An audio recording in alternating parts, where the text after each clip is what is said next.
ಬೀಡಿಲಿ ಬರ್ತಾವ್. ಏರಾ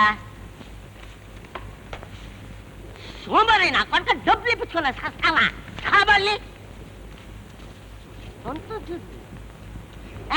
ಅಜ್ಜೆ ಹೇಳ್ತಾವಲ್ಲ. ಒಂದ್ ಸೇರ್ ಕಡ್ಲೆ ಕಾಳ್ಕೊಡಿ. ಸೇರ ಯಾರು కొడతారే? ఆ కాలమంతా పాయ అయ్యా నా తల్లి.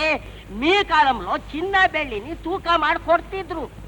ఇప్పుడు దవస ధాన్యాలంతా తూకమే. ఇంకా 5 ವರ್ಷದಲ್ಲಿ మనుషుడు ఇంతే కేజీ ఉండాలని మన సర్కారం వాళ్ళు ఏమన్నా రూల్స్ చేసాగినా ಅದು ಕೂಡ ಏನ್ పెద్ద ಆಶ್ರಮೇ. ಅಷ್ಟು ದೊಡ್ಡ ದೊಡ್ಡ ವಿಷಯ ಎಲ್ಲ ನನಗೆ ತಿಳಿಯೋದಿಲ್ಲಪ್ಪ. ನಮ್ ವಿಷ್ಣು ಕಡ್ಲೆಕಾಳು ಉಸ್ಲಿ ತಿನ್ಬೇಕು ಅಂತ ಆಸೆ ಪಟ್ಟ. ఏమంటే మన విష్ణుక ಅವರಿಗೆ ಅಂದ್ರೆ ಸೇರ್ಲೇ ಇಷ್ಟ.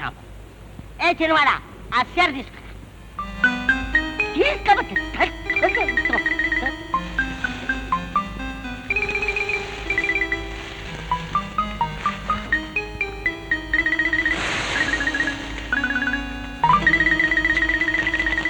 తీసుకోవచ్చు.